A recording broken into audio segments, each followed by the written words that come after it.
Sonhos e visões. Esse é o tema da I3Com 2024. Interessante, assim que o Tiago me falou, sonhos e visões, eu comecei a realmente pesquisar um pouco mais sobre isso. E é interessante o que a internet fala sobre isso, Google. Eu comecei a olhar lá, ver sonhos, definições, e comecei a estudar um pouquinho mais. É interessante o que fala. Sonhos é uma experiência mental. Se colocar no Google, você vê isso. Uma experiência mental que ocorre durante o período do sono.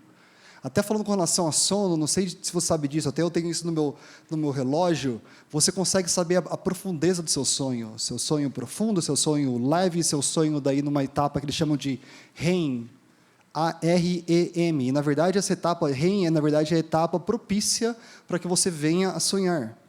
Agora, é interessante porque o significado do sonho, ele difere com relação à religião, ciência e cultura. E para a ciência, se vê o sonho como um período de imaginação do inconsciente. Comecei a pesquisar um pouquinho mais, eu vi com relação a Freud. Muitos de nós já ouvimos falar sobre Freud, o pai da psicanálise. Ele fala que os sonhos noturnos eles são gerados na busca pela realização de um desejo reprimido. Depois dele, um psicanalista suíço, chamado Carl Jung, ele fala que o sonho é uma ferramenta da psique que busca o equilíbrio por meio da compensação. Sonhos. Visões, definição, ato ou efeito de ver, percepção das possibilidades, significados de cada coisa, capacidade de avaliação e compreensão de situações, suposta aparição de algo sobrenatural. Definições, elas são importantes para nós. Por quê? Porque sem elas nós ficamos à mercê das nossas próprias interpretações. E pode nos levar a lugares totalmente assimétricos. Exemplo, se você pensa na palavra norte, sem o instrumento da bússola, 1 grau para a esquerda ou 1 grau para a direita vai te levar a noroeste ou a nordeste, mas menos ao norte. É importante que realmente a gente possa saber, mas qual que é o norte? E por que eu falo isso para vocês? Porque hoje em dia, todos nós temos sido bombardeados na cultura, ciência, sociedade, sobre a importância de sonhos e visões. Diariamente, semanalmente, mensalmente, quer seja na mídia ou quer seja com conversas que você tem, a pergunta que se vem é: tenha sonhos, tenha visões. E qual é a sua visão do seu futuro? Qual a visão da sua carreira? O que você tem sonhado? Você tem uma cosmovisão? E se sim, qual que é a sua? Uma pessoa que não sonha é uma pessoa morta. Sonhar é viver. E daí todos nós, de Augusto Cury, a Rodrigo Pimentel, Bernardinho, falando nisso, eu não sei quem é Rodrigo Pimentel, estava só olhando quem são os bambas dos coaches hoje em dia aqui. Tony Robbins, ou todos os outros mais famosos coaches. E interessante que nos dias de hoje se virou algo em massa, essa cultura de palestras, cultura no qual pessoas, elas têm investido milhares de pessoas, milhões de pessoas, investem milhões e milhões de reais na busca de alguém que vai te dar, na verdade, uma definição clara sobre o que é visão, como você deve ter o melhor sonho, o melhor planejamento estratégico para a sua vida. E por que eu estou falando tudo isso para vocês? Porque, de novo, se você tem uma definição que é dada pelo mercado, uma definição que é dada pela cultura, pela sociedade, 1 grau para a esquerda, 1 grau para a direita, 5 graus para um lado ou para o outro, 30 graus, 90 graus, quer seja o que for, vai te levar a qualquer lugar menos ao norte. E é por isso que para nós, agora nós nos voltamos ao verdadeiro norte, que é a palavra de Deus. E se existe uma definição clara para mim e para você, para essa conferência específica, sobre quais são os sonhos e visões, é na palavra do Senhor. E é por isso que nós temos que nos voltar a essa palavra, que é a lâmpada para os nossos pés e o quê? Luz para o nosso? Joel 2, o versículo que vocês têm usado, e depois disso, derramarei do meu espírito sobre todos os povos, e os seus filhos e as suas filhas profetizarão, os velhos terão sonhos, e os jovens terão visões. Sonhos e visões são bíblicos.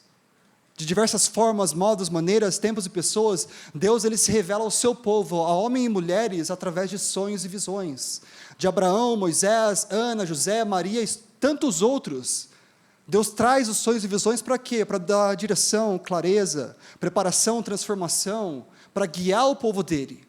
E é por isso que, de novo, hoje de noite, o que nós mais precisamos, mais do que um cara que vem, que vai falar com sotaque, vindo de lá do Canadá para falar uma palavra para você aqui, é nós nos voltarmos para a palavra de Deus. E é por isso que, se você tem uma Bíblia com você, eu acho que também vai estar aqui, eu gostaria que você abrisse em Isaías capítulo 6. Enquanto eu orava por esse dia, eu orava por vocês, eu orava por essa conferência, nesse último mês, mais e mais esse texto veio à minha mente. E deixa eu te falar, enquanto você abre aí, para mim é um texto que é muito familiar, para mim o meu chamado veio através desse texto.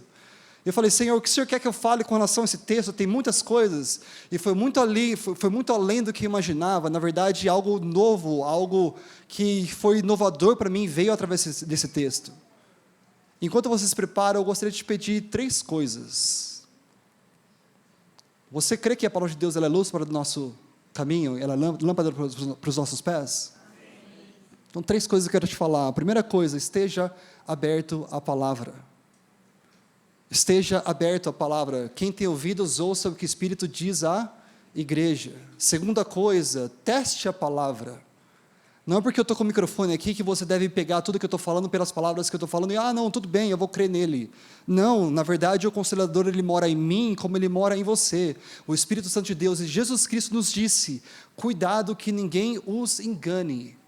Há muitos falsos profetas, há muitos que se levantam para falar com relação à palavra, mas eles acabam distorcendo o sentido da palavra, e por isso que todos nós temos que testar a palavra. E terceiro, o que mais importante, o Espírito Santo de Deus, se você é cristão, se você é seguidor de Jesus Cristo, ele mora em você, e ele quer nos confrontar para que nós possamos responder à palavra. Então, de novo, esteja aberto à palavra, teste a palavra, mas responda à palavra. Posso te pedir para ficar de pé um instante, enquanto a gente lê a palavra de Deus em reverência? Versículo 1, no ano em que o rei Uzias morreu, eu vi o Senhor assentado num trono alto e exaltado, e a aba de sua veste enchia o templo, e acima dele estavam serafins, cada um deles tinha 6 asas, com 2 cobriam o rosto, 2 cobriam seus pés, e com 2 eles voavam, e eles proclamavam uns aos outros, santo, santo, santo é o Senhor dos exércitos, a terra inteira está cheia da sua glória, e ao som das suas vozes, os batentes das portas tremeram, e o templo ficou cheio de fumaça. Então eu gritei, ai de mim, eu estou perdido, pois eu sou um homem de lábios impuros, e eu vivo no meio de um povo de impuros lábios, e os meus olhos viram quem? Viram o Rei, o Senhor dos exércitos. Mas logo ali um dos serafins voltou até mim uma brasa viva, tirou do altar com uma tenaz, e com ela ele tocou minha boca e disse, veja isto, tocou os seus lábios, por isso a sua culpa foi removida, o seu pecado foi perdoado. Então ouvi a voz do Senhor conclamando, quem enviarei? Quem irá ir por nós? E eu respondi, eis-me aqui, envia-me a mim. Senhor, nós te damos graças pela tua palavra, Senhor. Que nós carecemos muito da tua palavra, Senhor. Eu preciso muito da tua palavra, Senhor. Sem a tua palavra, Senhor, a tua palavra ela é o pão da vida, Senhor, que nos alimenta, Senhor. A tua palavra, Senhor, ela é a água viva, Senhor, que realmente, Senhor, venha, Pai, e tira toda a sede da nossa alma. E aqui na tua palavra nós pedimos a ti, se revela a nós, Senhor. Se revela, Senhor, a essa igreja, Senhor. Se revela a esse tempo. Há 2 anos, ó Pai, nós pedimos que, como estávamos cantando, Senhor, a tua palavra, santo, santo, santo tu és. Derrama, Senhor, da tua santidade, ó Pai. Derrama da tua glória. Derrama, Senhor, da tua glória santa, ó Pai. E nos faça de acordo com a tua palavra. No nome de Jesus, nós oramos a ti. Se você querer, você pode dizer amém? Amém. Por favor, você pode se sentar. Isaías, ele era um judeu jovem.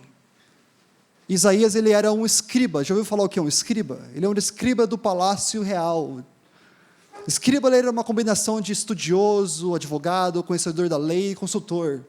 Uma combinação de diplomata e professor. Era uma posição muito nobre entre os judeus. E ele tinha acesso ao templo dos judeus. Mas como ele era um escriba, ele tinha acesso a algumas áreas dos templos. Haviam 3 partes. A parte mais importante, a parte mais santa, era o Santo dos Santos, no qual somente o sacerdote podia ir lá. E adivinha só, ele não podia, ele não tinha acesso. Mas Isaías, ele foi um profeta muito importante. E essa visão, esse capítulo, essa passagem aqui, marca, na verdade, como Deus transformou, e aí sim Deus o usou. Durante 60 anos ele serviu. 4 diferentes reis. E na verdade, não somente pelo seu tempo, mas Isaías como um profeta, grandes revelações, as maiores revelações no Novo Testamento de Jesus Cristo, do Messias a ser vindo, foram feitas através desse mensageiro, desse homem de Deus. Isaías, capítulo 1, versículo 1 do livro de Isaías, fala que visão que Isaías, filho de Amós, teve a respeito de Judá e Jerusalém, durante os reinados aqui, dos 4 reis, Uzias, Jotão, Acaz e Ezequias. E agora, quando nós vamos no capítulo 6, começa falando no ano em que o rei Uzias morreu. Um momento crucial para todo o reinado de Judá, que era o reinado do sul. Havia ali uma separação entre os judeus, entre o reino do norte e o reino do sul, entre Judá e Jerusalém, entre Judá e Israel. E foi ali no reino do sul, que Uzias, esse rei, que na verdade ele se tornou rei quando ele tinha somente 16 anos, ele reinou por 52 anos, mas ele havia falecido. E esse rei, quando você vai para 2 Crônicas 26, fala que na verdade esse rei ele foi um rei temeroso, um rei temente a Deus durante a maior parte do seu tempo, mas ele não terminou bem. Fala em 2 Crônicas 26 que na verdade ele desobedeceu uma ordem de Deus, e por causa dessa ordem, ele teve lepra, ele teve que ser exilado, não pôde mais estar na casa de Deus, e ele morreu dessa forma. Uma história de sucesso e fracasso.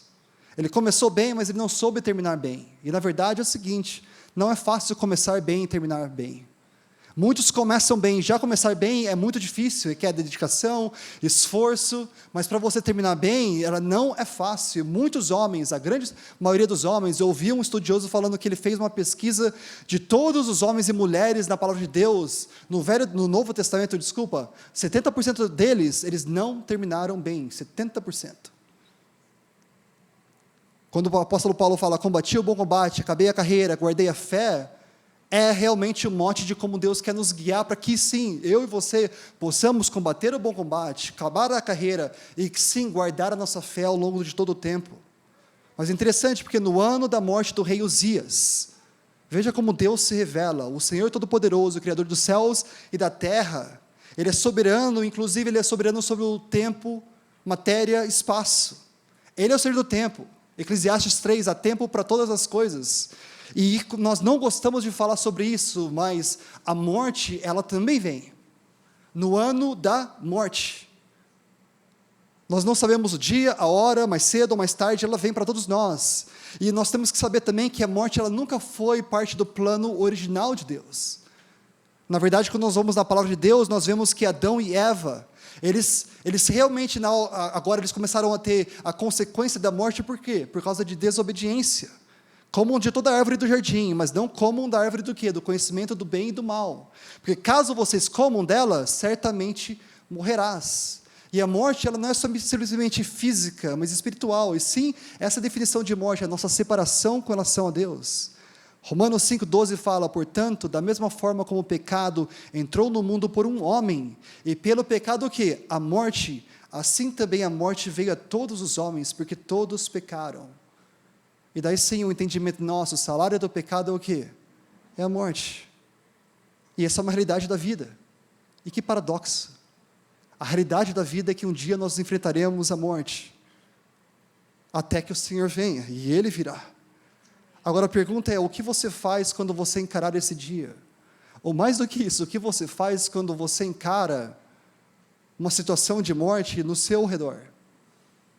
A morte de um ente querido, a morte de um parente, a morte de um amado, a morte de uma pessoa que você sempre esteve ao seu lado, ou mais do que isso também, a morte de um projeto, de um sonho seu, a morte de um relacionamento, a morte de um casamento, quer seja física, emocional ou relacional. A pergunta é, o que eu e você, nós fazemos? E Jesus nos disse que no mundo que tereis aflições, mas tende bom ânimo. E veja, ele venceu a morte, Ele venceu o pecado, e Jesus Cristo é aquele que Ele quer andar conosco, mesmo quando nós enfrentamos as crises da vida, porque as crises elas vêm para todos nós.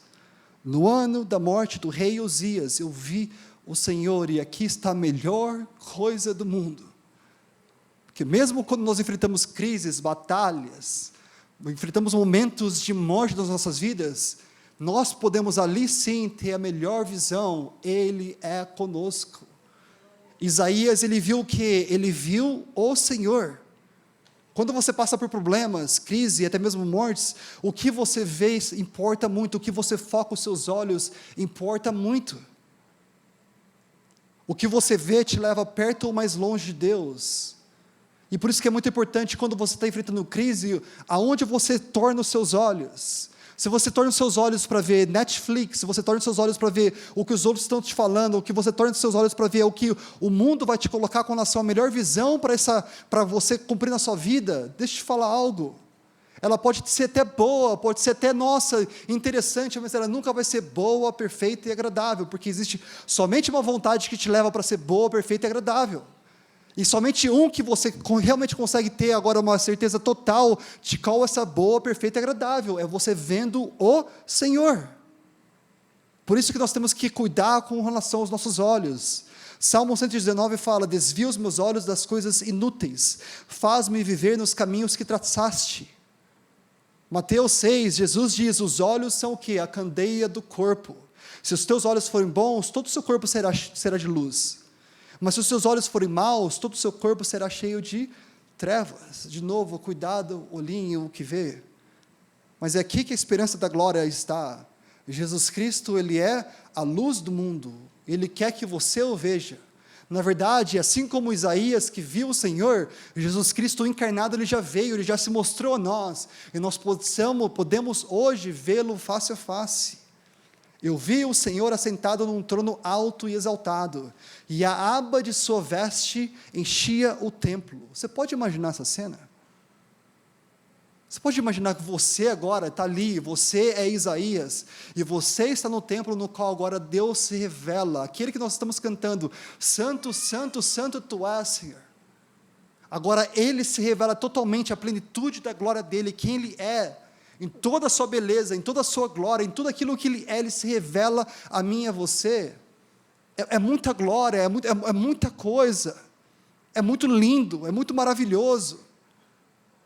Interessante porque o Tiago estava falando com relação a quando a gente cresceu. Eu lembro que a minha primeira experiência sobrenatural, ela aconteceu quando eu tinha 7 anos de idade. Eu nunca entendi o porquê, mas 7 anos de idade, eu estava conversando com a minha mãe, quando ela pegou eu no aeroporto esses dias atrás, 2 dias atrás, tinha 7 anos de idade, o meu avô, Joaquim, o pai da minha mãe, ele tinha falecido. Eu lembro que eu gostava muito do meu avô. Minha filha agora ela tem 7 anos de idade. Eu e minha esposa, nós temos 2 filhos, Nina, 7, Ben, 5 anos. E eu vejo agora Nina, com a idade que eu tinha, mas eu lembro que o meu avô faleceu e eu gostava muito do meu avô. Eu gostava muito de brincar com ele. E eu não sei porquê, mesmo sendo muito, muito novo, aquilo lá me trouxe uma tristeza muito forte, eu vivia pelos lados, eu estava perguntando para minha mãe, por quê? Quando minha infância, tive uma parte da minha infância que eu era ansioso, uma parte da infância que eu tive até fazer terapia, procurar ajuda de outros e tudo mais, porque eu andava triste pelo lado. Mas eu lembro quando eu tinha 7 anos, me marcou, a gente morava no Jardim do Trevo, numa casa bem pequena, 1 quarto só, eram 5 nós lá, eu, meu irmão, minha irmã, meus pais, morando num quarto só, bem, bem pequenininho. Eu lembro que uma noite me marcou completamente. A gente morava lá nesse quarto, a gente tinha como é que fala mesmo? Um triliche. Triliche? Que palavra que é essa, galera? Triliche? Sério mesmo? Triliche. Nem sei falar isso. Triliche. O que é triliche? Pô, e daí assim, ó, o Thiago o Thiago dormia no meio, não era isso aí, não, você dormia em cima, né? Você dormia em cima, né? O Thiago sempre foi espertinho, galera, sempre quis o melhor, papá, ele chegava, detonava, falou que a gente dava murro no outro, nada, ele só me dava pedalada só tomei muita paulada pelo Thiago só, depois a gente vai ter que resolver essa parada aí, mas o Thiago estava no topo, a minha irmã está no meiozinho aqui, e eu no chão, e eu lembro que uma noite, de novo, assim, eu acordei no meio da noite, e quando eu olhei para a porta desse quarto, nós 5 estava lá, eu olhei para a porta e eu vi um anjo. E para mim era gigante o anjo. Pô, tinha só 7 anos. Primeira coisa, ele cobria toda a porta. E uma luz assim, muito forte assim. E quando eu acordei e eu vi aquele anjo, eu fiquei perplexo. E para mim assim, só vi uma paz muito grande. E eu senti algo dentro de mim que eu devia ir até o anjo. Ir de encontro até ele. E eu fui até encontro ao anjo e eu simplesmente abracei o anjo. E eu abracei, não sei por quanto tempo que eu fiquei, mas eu fiquei um tempo lá que, na verdade, aquilo me trouxe tanta paz que eu nunca tinha sentido antes na vida. Foi isso. Depois eu saí, fui para minha cama, deitei, dormi. Depois eu até perguntei para minha mãe, você lembra dessa história? Daí ela contou a história certinho que eu tinha passado. E eu lembro que no dia seguinte eu contei para meus pais isso daí, e para mim ficou algo muito claro, que Deus, Ele é real. Para um menino de 7 anos, e na verdade é o seguinte, não tem que, todos nós, cada um a gente tem uma experiência diferente, e o Deus, Ele não quer que você tenha a mesma experiência que eu tenha tido, mas como Deus, Ele é super criativo, como Deus, Ele é soberano, o mesmo amor que Ele tem comigo, Ele tem com você, Ele tem com Isaías, Ele tem com cada um de nós, Ele quer se mostrar a nós. Agora, o mais importante é saber que Jesus Cristo, Ele é o Deus encarnado, e Ele quer que nós o vejamos, Ele quer que nós o conheçamos. E aqui está a cena de que Isaías, ele vê, e assim, não somente Deus, lá no versículo 2 fala, acima dele estavam os serafins, cada um deles tinha 6 asas, com 2 cobriam seus pés, com 2 cobriam os rostos, os seus pés, e com 2 também voavam. E eles falavam o quê? Santo, santo, santo é o Senhor dos exércitos, a terra inteira está cheia da sua glória.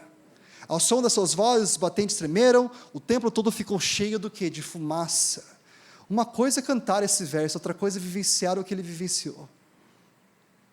Serafins são anjos, 6 asas, 2 cobrindo os seus pés, pureza a Deus, 2 cobrindo os seus rostos e reverências a Deus, e com 2 eles voavam, e eles clamavam o quê? Santo, santo, santo. Sabe o que significa ser santo? É ser perfeito, puro, sem pecado. Ser santo é ser imaculado, santo significa ser separado, e é isso que Deus é. O santo de Israel, ele revelou a plenitude de quem ele é santo, 3 vezes santo. Eu estava pesquisando com relação a isso, no hebraico, exagero de linguagem, santo, santo, santo, esse superlativo, mostra a máxima do que significa. E o mais interessante, nós servimos a um Deus triuno, Deus Pai, Deus Filho, Deus Pai, Deus Filho e Deus Espírito Santo. Santo, santo, santo Ele é. E toda a terra o que? Está cheia da tua glória. Isso que Deus quer para todos nós, Ele quer revelar a totalidade de quem Ele é, Ele quer que eu e você, nós vejamos Ele, na totalidade de quem Deus é, o que vocês estão cantando, o que vocês estão clamando, isso é só o começo, Ele quer mostrar mais a cada um de nós.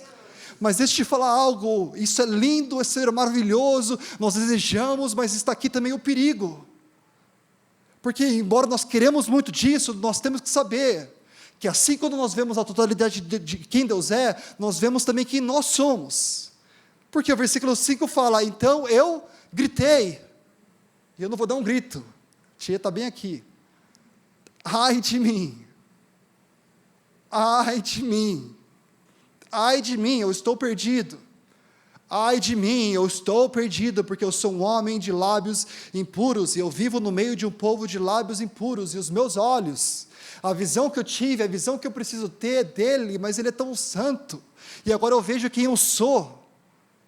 A realidade é o seguinte, que é impossível ver a Deus e não ver a si mesmo, é impossível ver a perfeição de Deus e não ver as imperfeições que nós temos conosco mesmo, é impossível ver a Deus e tudo que Ele é e não o confrontar com aquilo que eu sou. Saiba o seguinte, que você e eu, nós somos feitos à imagem e semelhança de Deus, nós carregamos dentro de nós o DNA, a essência de Deus, mas desde a queda, a concupiscência da carne, desde a queda, o pecado original, ele entrou dentro de nós, e por causa disso nos separou de Deus, e desde a queda então, nós, mesmo com a lei, mesmo com toda a santa lei, mesmo que eu vou agora seguir todos os 10 mandamentos, e eu vou procurar ser o mais legalista possível, deixa eu te falar algo, nós não podemos nos santificar por nós mesmos. Romanos 3 fala, pois todos pecaram, estão o quê? Destituídos da glória de Deus, e ai de mim, é o que acontece quando eu estou plenamente na presença de Deus, a exposição de quem realmente eu sou. E o lamento de Isaías mostra que ele sabe que ele está prestes a morrer perante Deus. Sabe por causa disso? Sabe por que isso está acontecendo? Por causa do pecado. Esse é o poder do pecado. O pecado nos separa da presença de Deus. Santo significa ser separado, mas o pecado em nós agora nos separa daquele que é o eterno separado. Pecado nos destrói, pecado nos corrói, pecado nos afeta, pecado, na verdade, traz, holisticamente, corpo, alma, espírito, na verdade, uma destruição para nós. E o seu pecado, ele nunca é pessoal. O meu pecado, ele nunca pode ser, não, eu posso administrar esse pecado. Não, o meu pecado sempre vai afetar os outros. E a lista de pecados, ela é vasta. Quando a gente vai na palavra de Deus, a gente vê claramente aquele que é santo, mas como ele não quer que nós agora tenhamos uma vida que não esteja de acordo com a santidade dele. Romanos 5, ora, as obras da carne são manifestas: imoralidade sexual, impureza, libertinagem, idolatria, feitiçaria, ódio, discórdia, ciúmes, ira, egoísmo, dissensões, facções, inveja, embriaguez, orgias e coisas semelhantes. E eu os advirto, como antes já os adverti, aqueles que praticam essas coisas não herdarão o reino de Deus. Jesus Cristo disse: o que sai do homem é o que torna-o impuro, o que sai da mulher é o que torna impura. Pois do interior do coração dos homens e das mulheres vêm os maus pensamentos, as imoralidades sexuais, os roubos, os homicídios, adultérios, cobiças, maldades, engano, devassidão, inveja, calúnia, arrogância, insensatez. Todos esses males vêm de dentro e tornam o homem, a mulher impura. E mais do que você agora checar essa lista e falar, não, eu estou dentro, eu estou fora, na verdade é um pouco mais sensível que isso. Que Jesus Cristo no Sermão do Monte foi aquele que falou, na verdade você ouviu no 10 mandamentos, não matarás. Mas toda vez que você pensa com raiva com relação a uma pessoa, você já matou aquela pessoa no seu coração.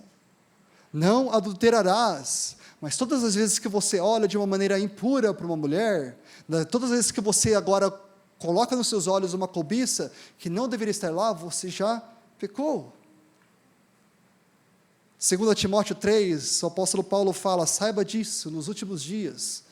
E deixa eu te falar algo, nós estamos vivendo nos últimos dias, nós não sabemos quando, como, mas os sinais, eles se mostram a todos nós, sobrevirão tempos terríveis. Os homens serão egoístas, avarentos, presunçosos, arrogantes, blasfemos, desobedientes aos pais, ingratos, ímpios. E antes disso tudo, não é somente os homens, isso aqui é para homens e mulheres, para cada um de nós, sem amor pela família, irreconciliáveis, caluniadores, sem domínio próprio, cruéis, inimigos do bem, traidores, precipitados, soberbos, mais amantes dos prazeres do que amigos de Deus, tendo a aparência de piedade, mas negando o seu poder. Quando você se depara com essa lista, o que vem para você? Quando eu me deparo com essa lista, e quando eu canto a Ele, santo, santo, santo, o que vem ao meu coração é, ai de mim, Senhor.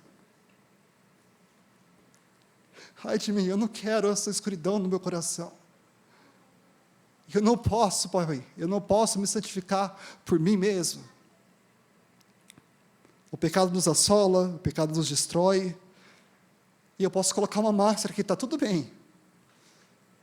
Eu posso vir para aí 3, 2 anos, eu posso cumprimentar as pessoas, eu posso dar o melhor sorriso do mundo, mas só você sabe o estado que está a sua alma.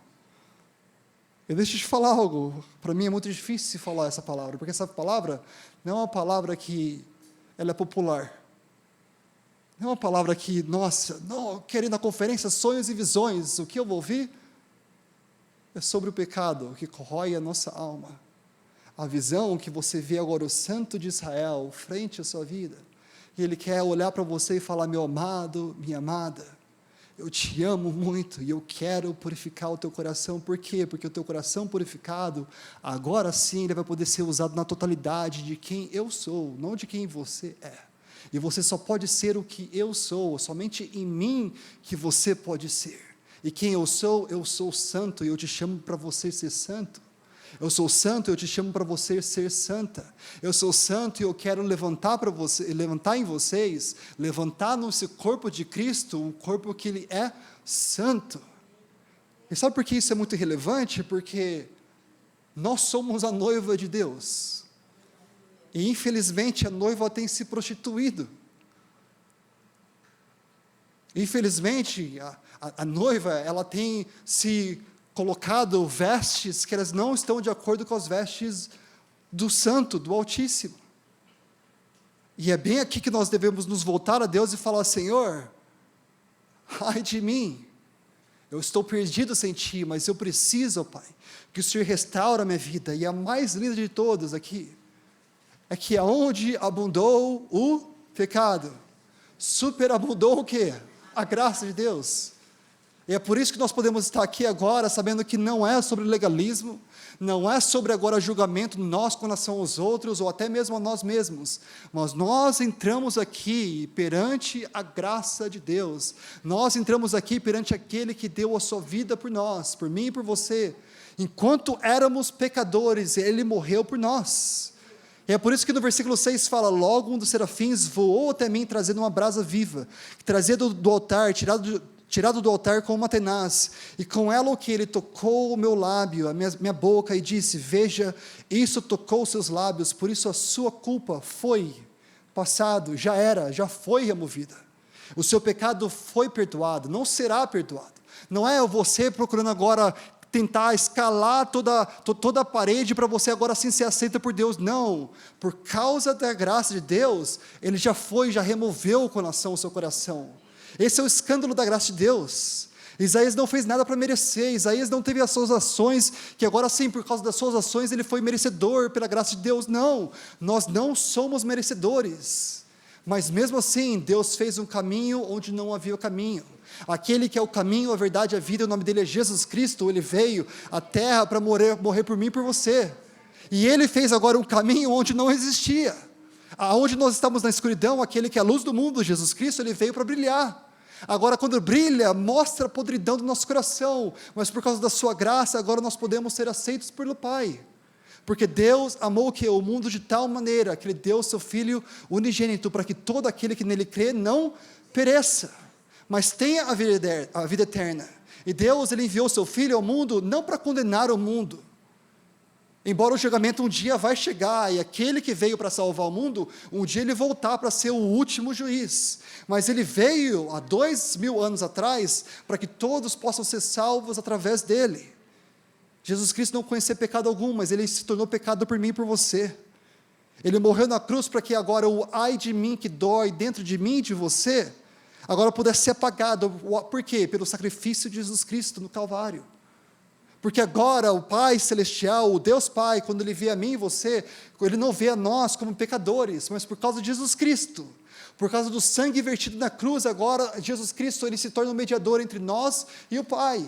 E quando o Pai Ele olha a mim, Lucas, Ele olha o Filho Jesus, Ele olha o sangue do Filho dele, Jesus, que foi vertido por mim, e porque eu simplesmente aceitei a Ele, eu confessei o meu pecado, e falei: Senhor, eu quero a Tua vontade, eu quero que o Senhor seja o Senhor e Salvador da minha vida, agora sim eu posso estar perante ao Pai, de uma maneira que: Senhor, eu não sou digno, mas não é sobre eu ser digno, é sobre Ele que é o digno, de todo o trono, de toda a graça, de toda a glória, de todo o poder, e é por causa dEle que nós estamos aqui.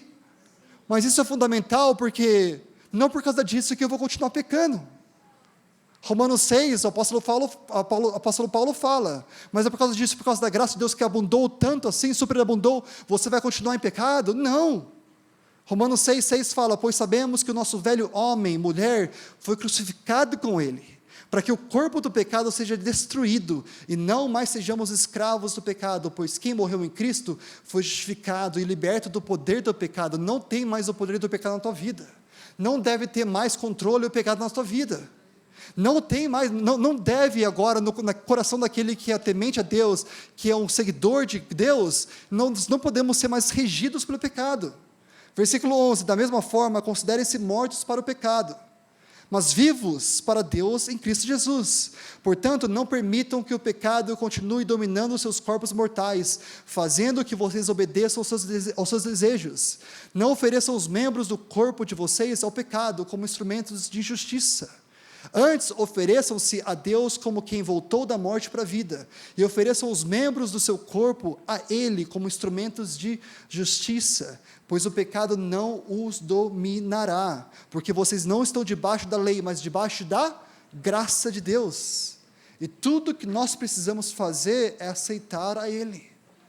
Tudo que nós precisamos fazer é vir e falar: Senhor, eu confesso, eu preciso de Ti. É por isso que ele gritou: ai de mim, eu estou perdido. Sabe o que é isso? Isso é uma confissão. Isso é uma grande pedido de ajuda. Falar: Senhor, eu não aguento mais, chega, eu não quero viver dessa maneira. Tu és santo e eu quero não a minha vontade, mas a Tua santidade. E a pergunta para mim e para você é: os lábios deles estavam impuros, como estão os nossos lábios? Como estão os nossos olhos? Como estão as nossas mãos, a mão que nós levantamos para adorar a Deus, o que nós temos feito com ela? Como estão os nossos pensamentos? Como estão as nossas mentes, as nossas emoções? Como estão os hábitos que nós criamos na nossa vida? Eles são hábitos que nos levam mais a Deus, ou hábitos que nos levam mais distantes a Deus? É gostoso que eu vivencio no final de semana, mas durante a semana só Deus sabe quando você vai no seu trabalho o que você fala com relação ao seu chefe, como você trata as pessoas. Não, mas eu perdi o controle. Calma aí, eu não sou Jesus, pô.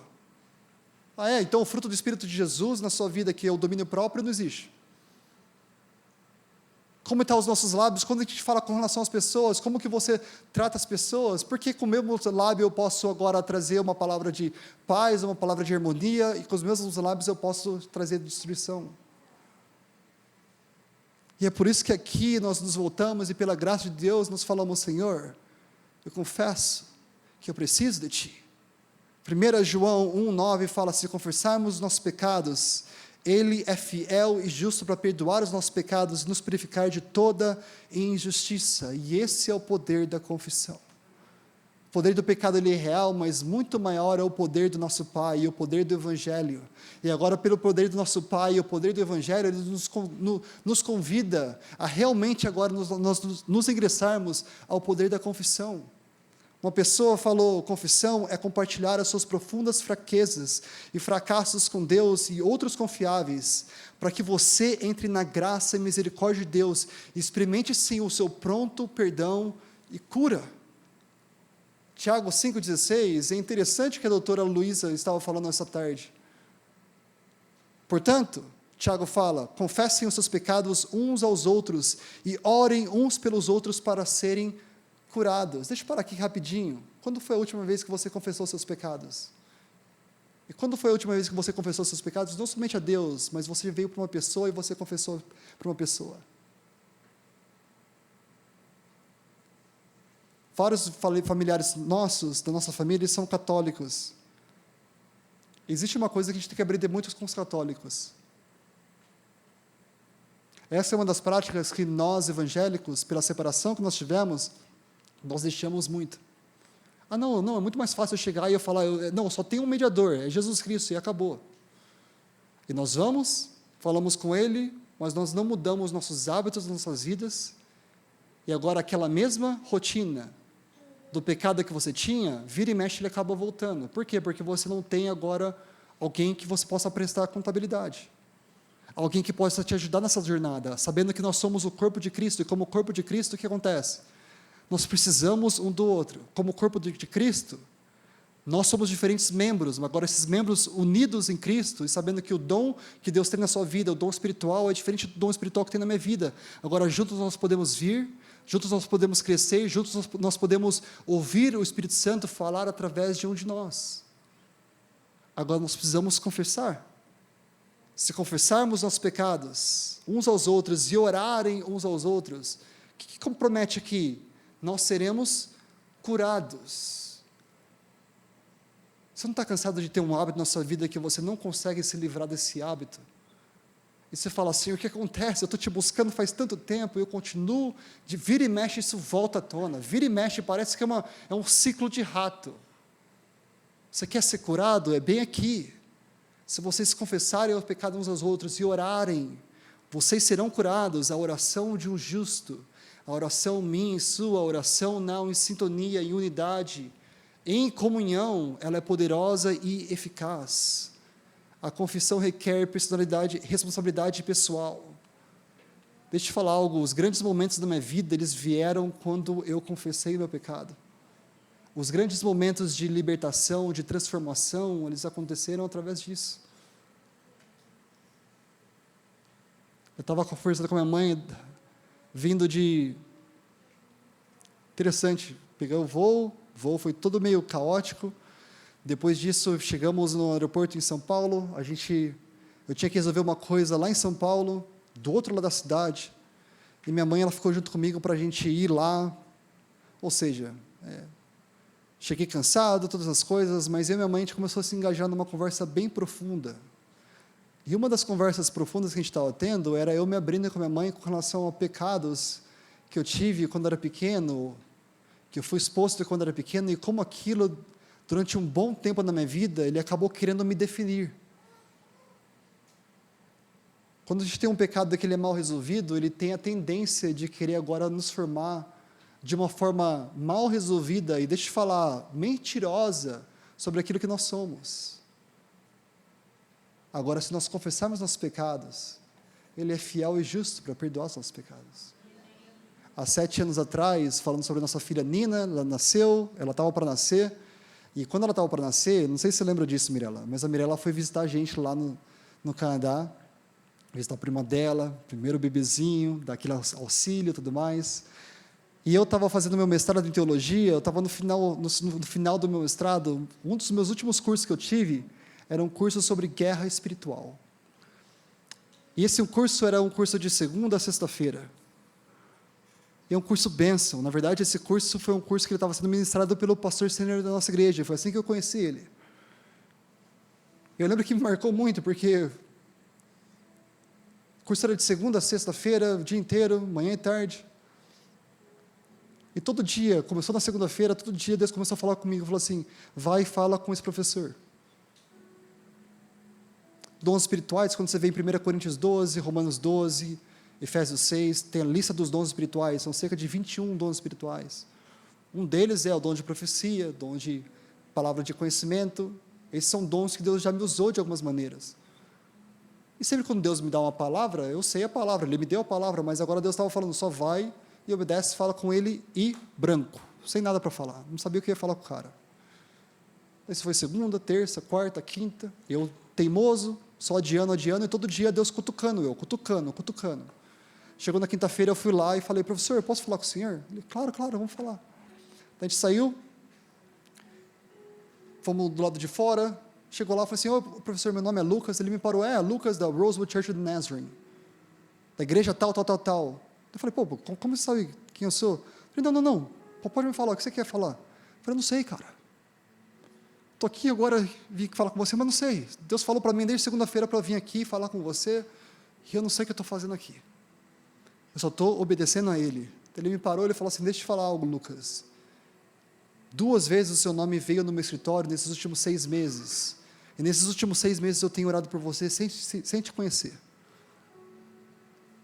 Eu falei, tá bom, mas você sabe o que é que Deus está falando? Ele falou, não sei. Ele falou para mim, e você sabe? Eu falei, também não sei. Então tá bom, vamos orar. No dia seguinte, a gente falou, vamos marcar de orar no final do curso, sexta-feira à tarde, acabou o curso. A gente sentou para orar, estava eu, ele, uma senhorinha, que é uma guerreira de oração com ele, que ela sempre vai, ela é uma guerreira de oração de 80 anos na nossa igreja, que ela ora por ele. A gente ficou lá, nós 3, começamos a orar, e orando, bênção demais o que estava acontecendo, de repente, do nada, ele chegou e falou, ele não me conhecia. Ele falou, eu vejo um irmão, e eu vejo um irmão, você tem um irmão, e vocês eram bem pequenos. Eu falei, eu tenho irmão gêmeo, mora no Brasil, papá. Ele falou, eu vejo vocês dois, e teve uma coisa quando vocês eram pequenos, que você sabe que aquilo te marcou muito, e você nunca quis falar sobre isso, isso te trouxe vergonha, você nunca quis falar sobre isso. E na hora que ele falou isso, eu falei assim, não, eu quero te falar que é dele, ele até meio que barrou na hora, eu falei, não precisa não. Eu falei, não, cara, eu quero falar. E eu falei, não, aconteceu isso, e realmente isso foi algo que eu entreguei minha vida, nós entregamos nossa vida para Deus quando eu tinha 15 anos de idade. E eu vi toda a mudança, o que Deus estava fazendo na minha vida, lindo, maravilhoso, mas sempre aquilo lá que aconteceu quando eu era 7 anos de idade. Aquilo lá acabou gerando algo em mim que eu vou falar de tudo menos disso. Mas foi bem lá, ali naquele momento, um homem que eu não conhecia, que eu falei, Senhor, o diabo não tem legalidade nenhuma na minha vida. E é bem aqui que eu vou confessar, sabendo que o Senhor é fiel e justo para fazer infinitamente mais do que eu posso pedir ou pensar. Assim que terminamos aquele momento de oração, foi bênção, legal, saí de lá, liguei para meu irmão aqui no Brasil, falei, Tiago, preciso falar uma parada, velho, isso, lembra, a gente tinha 7 anos, a gente nunca falou sobre isso. 15 anos depois, a gente falava sobre várias coisas, tudo. Ah, não, mas isso daqui não, vamos deixar isso daqui de lado, velho. E eu falei, cara, eu quero te pedir perdão, velho. Perdão pelo que eu fiz. Perdão que te viveu isso. Isso marcou, eu não queria ter isso. Ele falou, não, beleza. Não sei o contexto de todas as coisas, mas ele ouviu todas as coisas. Eu falei, Tiago, é o seguinte, velho, agora eu estou indo encontrar com as nossas minas. A Maria, a Mirella estão agora lá almoçando, vou encontrar com elas no restaurante. E seguinte, velho, preciso de permissão sua, posso falar para elas? Ele, vai lá, velho, vai lá, pode falar então. Eu sentei agora na frente da minha esposa, na frente da minha cunhada. Você lembra disso, Mirella? Não, eu não lembro disso. Ela estava lá com... Eu cheguei e falei, quero te falar, aconteceu isso. As duas olharam assim, com um olhar de compaixão, um olhar de graça, de misericórdia, de amor. Tudo bem. Deus faz novas todas as coisas. E sabe o que acontece? Quando a gente vai e nós realmente nos entregamos a Deus, nós vemos que Ele é tão santo, mesmo que haja uma impureza, Deus Ele quer remover, porque quando Ele faz isso, daí sim, quando você pensa em Davi, o homem segundo o coração de Deus, não porque ele era todo reto, mas porque ele entendeu que é importante que eu venha ao meu mestre, com o coração puro. E é por isso que ele disse em Salmo 32, enquanto eu mantinha escondidos os meus pecados, o meu corpo definhava de tanto gemer, pois dia e noite a tua mão pesava sobre mim, minhas forças foram se esgotando como em tempo de seca. Então eu reconheci diante de ti o meu pecado, e eu não encobri mais as minhas culpas. Eu disse, eu confessarei as minhas transgressões ao Senhor, e tu perdoaste a culpa do meu pecado. E o mais importante é o seguinte, é que se nós não confessarmos as nossas tentações hoje, provavelmente nós vamos confessar os nossos pecados amanhã. E se nós não confessarmos os nossos pecados hoje, provavelmente nós vamos experimentar o preço do pecado amanhã. Eu gosto muito de um cara chamado Richard Foster, ele já faleceu, um grande teólogo, pastor, escritor. Ele disse que a disciplina, isso é uma disciplina espiritual. A disciplina da confissão traz fim à pretensão. Sabe o que é pretensão? É a máscara de que está tudo bem. Pretensão é aquela coisa, eu vou continuar sorrindo até que eu possa acreditar nesse fingimento meu. A disciplina da confissão traz o fim à pretensão, e Deus está nos chamando a ser uma igreja que abertamente confessa sua fragilidade humana e conheça a poderosa e perdoadora graça de Jesus. E veja, a confissão é o primeiro passo, e com a confissão tem que haver arrependimento. Arrependimento é, eu sei agora, Senhor, minha mentalidade antiga, velha era essa, mas agora eu vejo a mente de Cristo, e eu sigo, Pai, o que o Senhor tem para mim. Arrependimento é saber, Pai, isso daqui é o que meu coração batia agora, mas agora que eu vi o teu coração, e o que bate o teu coração, é isso que eu quero para a minha vida, Senhor. Os hábitos meus antigos, eles eram esses, mas agora arrependimento é eu seguir agora com os hábitos novos que Deus tem para a minha vida. E somente com confissão, arrependimento e santificação, é que nós verdadeiramente podemos cumprir o chamado de Deus. E 2 anos de vocês. O que Deus tem para vocês, requer que vocês entrem no Altíssimo de Deus e falem, realmente, Pai, minha identidade é ser santo como Tu és santo. A minha intimidade é que possa ser o que for, como vocês estavam cantando ontem, perdendo tudo, gastando toda a minha vida, eu me entrego, Senhor, a Ti, Pai, mas eu quero que através dessa intimidade, eu realmente possa ver o Rei, eu realmente possa ser transformado, e agora sim trazer a Tua intimidade para os outros. E daí sim a influência vai vir. Não influência de acordo com o que você quer, influência de acordo com o mundo, influência de acordo com esse mercado mercantil. Não. Você agora vai ter influência que Deus quer que você tenha. Quer seja uma influência de alguns centímetros ou muitos quilômetros. Influência que, não o que nós queremos, mas o que Ele quer para nós. E o que Ele quer para nós sempre é muito maior do que nós pensamos. Mas para que nossos pensamentos possam estar alinhados com os pensamentos deles, nós temos que ter os nossos pensamentos refinados pelos pensamentos deles. Pois eu é que sei os pensamentos que eu tenho a vosso respeito. Pensamentos de paz, não de mal. Pensamentos muito maiores que os seus, mas você pode se colocar a Deus e falar: Senhor, está aqui. Eu entrego, Senhor, a Ti, ó Pai, em rendição os meus pensamentos. Eu entrego, Senhor, a Ti, Senhor, em rendição as minhas emoções, tudo que eu sou, Senhor. E daí sim, a quem enviarei? Quem irá por nós? Eis-me aqui, Senhor, envia-me a mim. A quem enviarei? Deixa eu te falar algo. E eu vou falar algumas coisas para vocês, de novo, teste a palavra, eu vou finalizar com isso. Eu quero que vocês testem essa palavra que eu trago agora, para que tudo que eu falar, que seja de Deus, permaneça, mas tudo que eu falar que seja do homem, inclusive de mim, do homem, que eu sou homem, falho, mas o que não for de Deus, que seja queimado no fogo. Esse é um tempo no qual Deus ele está levantando a sua noiva, e é bíblico isso, para ser santa como Ele é santa. Esse é um tempo que tem ocorrido um grande crescimento na igreja, principalmente na América do Sul. O que vocês estão experimentando aqui é muito diferente da realidade que nós estamos orando, crendo para o Canadá. É muito diferente. Mas nesse crescimento aqui, Satanás se levanta e a estratégia dele é 24/7, matar, roubar e destruir. E nesse crescimento, há muito trigo, mas há muito joio.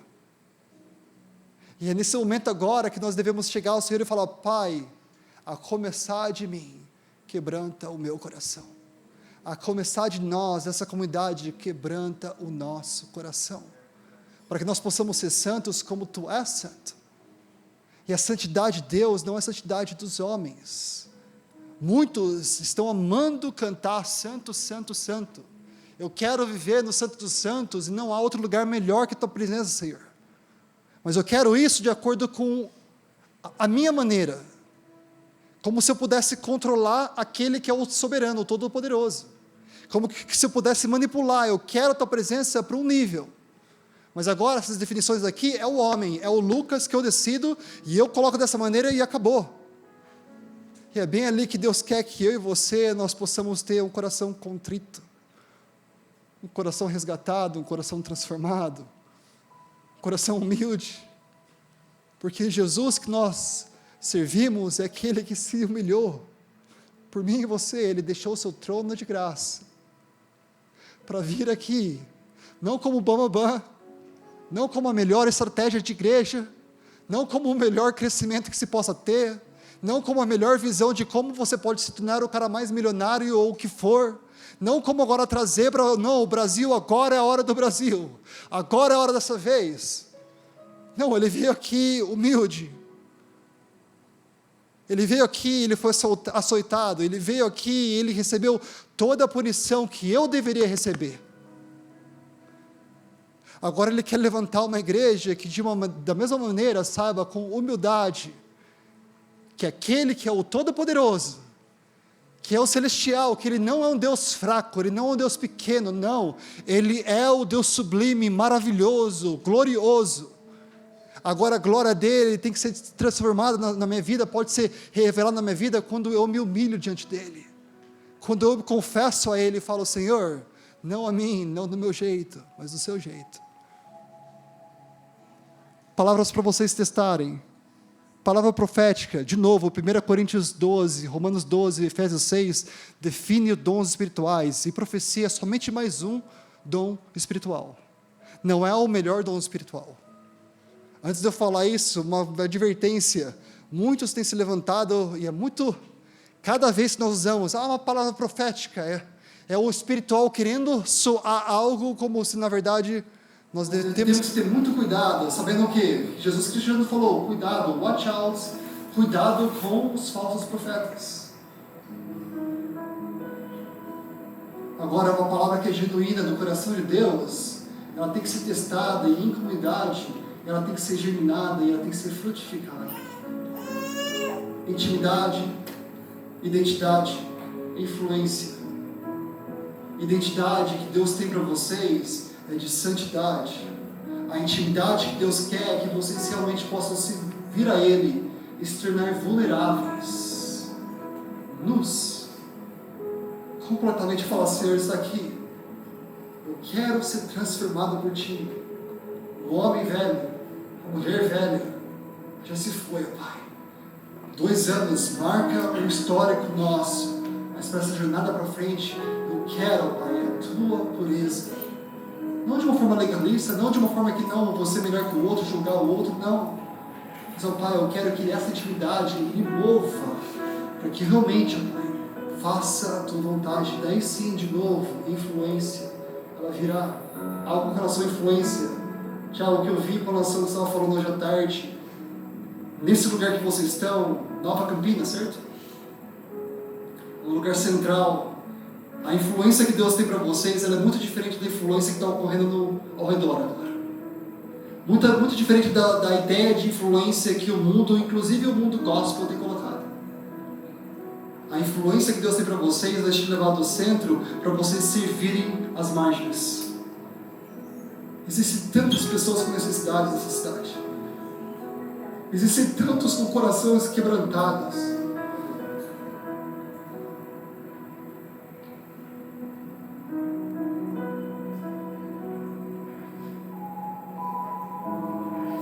Eu estava com os meus 2 filhos.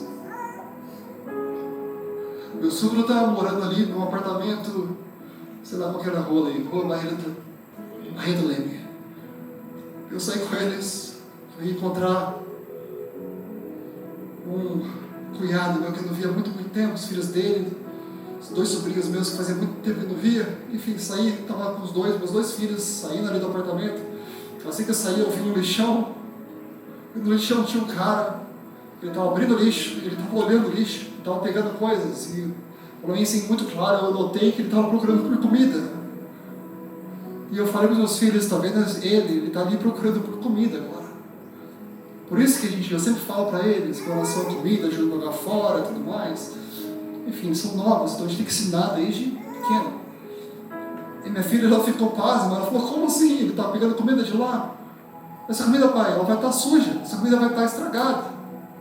Eu falei: tá vendo, filha? Tem muitas pessoas que elas não têm o que comer. E muitos de nós temos que comer. E é como o cara falou ontem à noite, o Daniel. Nós temos que partilhar o que nós temos. E desse centro, daquilo que Deus quer trazer para vocês, essa glória, da revelação que Deus quer trazer para vocês, dos recursos que Deus quer trazer para vocês, aqui no centro existe uma necessidade para isso ser realmente partilhado com outros. É a compreensão de dizer: Senhor, pode ser menos para mim e mais para os outros. Pode ser menos o que eu quero e mais o que o Senhor quer. E grandes coisas Deus tem para nós. Não grandes coisas para a gente se engordar conosco mesmos. Não grandes coisas para que vejam o que eu fiz. As grandes coisas que quando eu chego eu falo: Senhor, está aqui.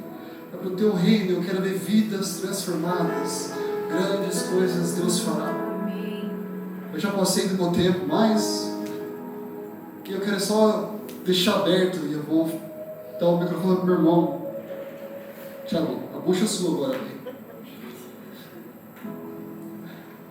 Eu acho que esse momento é um propício momento para a gente realmente praticar aquilo que a gente tem ouvido aqui. Quando foi a última vez que você confessou? Quando foi a última vez que você veio e falou: Senhor, eu preciso muito de Ti?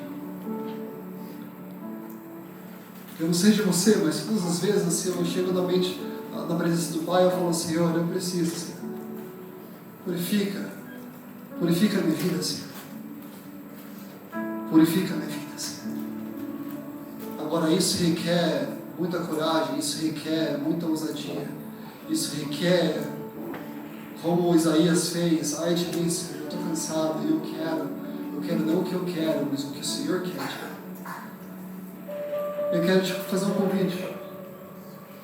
Se você quer ter uma resposta hoje a essa palavra, no qual você possa chegar e falar: Senhor, me santifica, me purifica, Eu gostaria que você fizesse duas coisas. Uma, eu gostaria que você ficasse de pé onde você está. E segunda coisa, enquanto você fica de pé, guiado pelo seu pastor, eu gostaria que você cumprisse isso agora, quer seja com pastores aqui na frente orando por você, ou quer seja agora no lugar que você está, se você está com a sua esposa, com seu esposo, você pode ter um momento agora de você orar um pelo outro. Se você está entre amigos, você pode agora chegar em 2, 3 pessoas e falar: é isso que eu quero confessar. Você não precisa entrar em detalhes. Aqui não deve existir julgamento. A mesma graça de Deus, a misericórdia de Deus que alcançou a mim, alcança a cada um de vocês, alcança a cada um de nós. Mas será que nós podemos realmente falar: Senhor, eu não quero sair daqui essa noite da mesma forma que eu entrei? E tudo começa quando eu simplesmente falo o que Isaías falou: ai de